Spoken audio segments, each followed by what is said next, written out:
ये चौधरी चरण सिंह जी की विरासत को मैं वापस कर रहा हूँ, और जीरो से हमने कितने विधायक समाजवादियों ने मिलकर के बनाए, जीरो से। मैं ये चाहता था कि हर सदन में हैंडपंप दिखे, लेकिन अब आपकी मर्जी। अगर आपको 2 नंबर ज्यादा लग रहा है बड़ा 7 से, तो इसके लिए मैं कुछ नहीं कर सकता। जो बड़ा इंतजार कर रहा है बहुत दिनों से तो वो कहा कि आपके भी 2 मंत्री बनेंगे, और जो पुराना दल था उससे भी कहा कि आपका रास्ता भेजेंगे, नहीं तो मंत्री बनाएंगे। जो नया दल जुड़ा है उससे कहा गया कि एक प्रदेश में, एक दिल्ली में मंत्री बनेगा। फिर तो ये सब चीजें सामने हैं आपके। तो फिर बीजेपी राष्ट्रवादी वो व्यक्ति होगा जो हमारे किसान और हमारे दुख को समझता होगा। राष्ट्रवादी भाषण से नहीं हो सकता। राष्ट्रवादी आप भारत माता की जय बोलेंगे और अग्निवीर जैसी व्यवस्था लाएंगे। आप राष्ट्रवादी तब होंगे जब किसान को आप उसका हक देंगे, नौजवान को नौकरी दोगे। तभी तो कहा ना, जय जवान जय किसान। अगर जय जवान जय किसान का महत्व नहीं समझते हो तो आप राष्ट्रवादी नहीं है।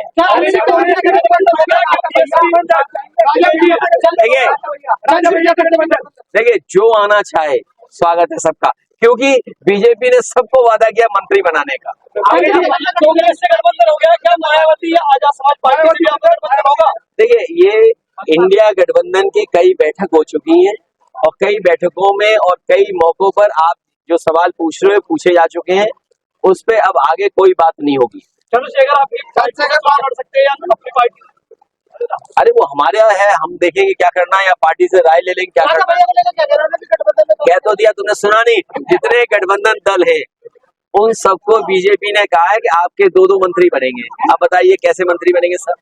तो जो मंत्री नहीं बनेंगे वो नाराज होंगे, उन सबका सहयोग समाजवादी पार्टी लेगी। छोटे गठबंधन का आपका गठबंधन था, क्या इस 24 में भी रहेगा जो पहले थे? नहीं, हमारी कोशिश होगी कि लोगों को साथ लाएं, वोट बढ़ाएं। अगर वोट 36% पहुंच गया है तो हमारी कोशिश होगी वोट और आगे पहुंच जाए। जाएंगे, हम यात्रा में जाएंगे, और उनका बहुत जल्दी विस्तृत कार्यक्रम आने वाला है। जो आगरा में कार्यक्रम होगा उसमें विस्तृत कार्यक्रम आने के बाद मैं शामिल होऊंगा। और ये लेट चलता है, क्यों? व्हाट्सएप सोशल मीडिया नहीं देखते हो? तो पीडीए में पीडीए की मदद करेंगी वो, ये लेट चलता है। कह रही है कि आप राज्यसभा अलग लोगों को भेजे, पीडीए को। अरे आपने धन्यवाद दिया हमें जब हमने पहले ज्यादा भेजे थे। अरे धन्यवाद नहीं देते हो बताओ हमें।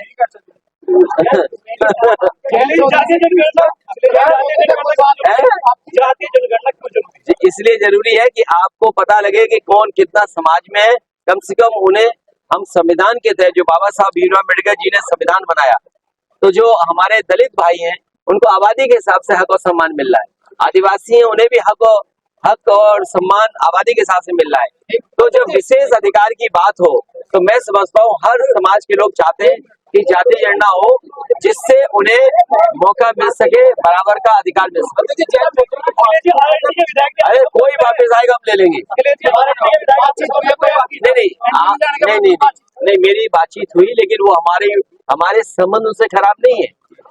हमारी जो बातचीत है वो तो रहेगी और संबंध रहेंगे, लेकिन हमारा अगर साथी ला सकता है किसी को तो हम तो सबको स्वागत कर रहे हैं। अभी भी हम पे 63 सीटें हैं, लेकिन 2 बड़ा के 7 बड़ा। मुजफ्फरनगर में समाजवादी कार्यकर्ताओं में गुटबाजी है, आज भी वहाँ पे तो क्या हो गया? कंपटीशन होगा, उसमें क्या दिक्कत है? पहले अनिल रॉय जी को धन्यवाद दूंगा कि उन्होंने अपने पारिवारिक कार्यक्रम में मुझे याद किया।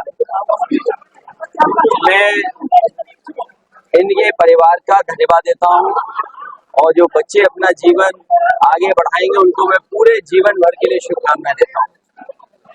जहाँ तक सवाल राजनीति का है, जो सरकार डबल इंजन का दावा करती है और भारत की अर्थव्यवस्था दुनिया में 5वें नंबर का दावा करती है, विश्व गुरु बनने का दावा करती है, कोई गांव शायद ही बचा हो जिसने विकसित भारत यात्रा को लेकर के संदेश न पहुंचाने का काम किया हो। और कहने को ये कहते हैं कि अमृत काल है, अगर ये अमृत काल है, आप दुनिया की 5वीं अर्थव्यवस्था बन गए हैं, हमारा किसान क्यों धरना दे रहा है? किसान क्यों दुखी है? किसान क्यों परेशान है?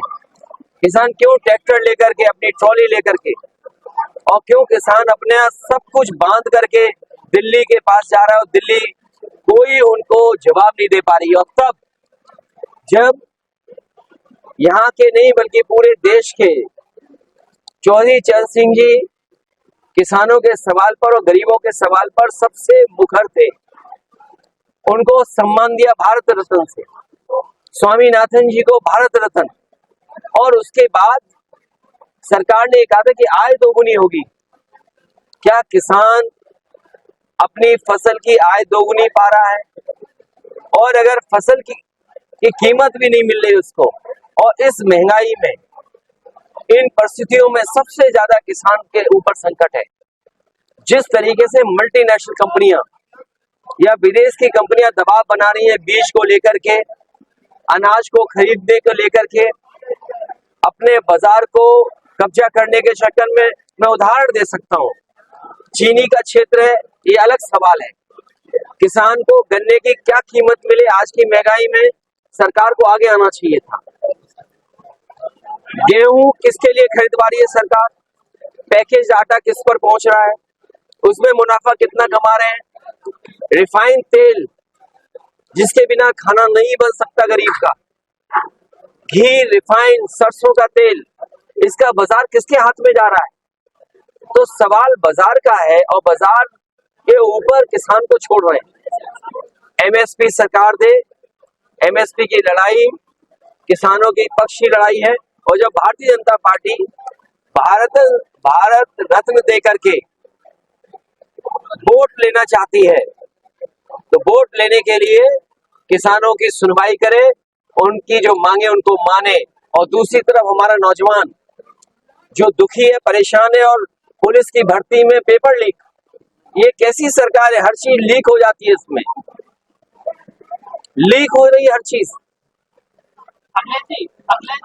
आप बताइए, कोई परीक्षा बची हो जिसमें लीक ना हो गई हो पेपर? और अगर मान लीजिए 50 लाख से ऊपर नौजवानों ने परीक्षा दी है, और उसमें अगर 1 लाख बच्चे पूरे के पूरे आंसर दे आएंगे, तो क्या ये सरकार उनको नौकरी देगी? और मान लीजिए 10 लाख बच्चे होंगे, क्या उनके साथ धोखा नहीं है? 50 लाख बच्चों के साथ धोखा नहीं हुआ पेपर लीक करके? और 50 लाख का हिसाब लगाइए, हर परिवार में 5 सदस्य, 5 into 50 लाख, 2.5 करोड़ लोग इससे प्रभावित हुए हैं। ये भारतीय जनता पार्टी को उखाड़ फेंकने का काम करेंगे।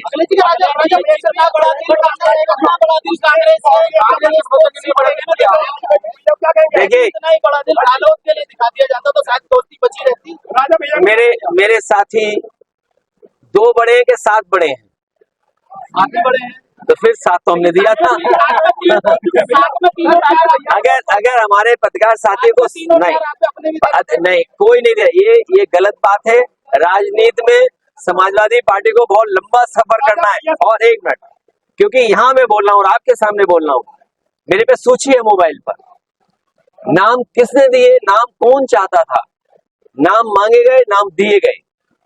कोई भी आरोप ये नहीं लगा सकता कि समाजवादी पार्टी थोप रही है। और फिर हरिंदर मंडल जी के लिए मैंने ये कहा कि ये बातचीत कर लेंगे आपके दल से, और बातचीत में अगर आप संतुष्ट हो जाएंगे, और अगर नहीं संतुष्ट होंगे तो हमें बताएंगे, और परिवार के उनका कोई सदस्य लड़ेगा तो हरिंदर मलिक जी नहीं लड़ेंगे।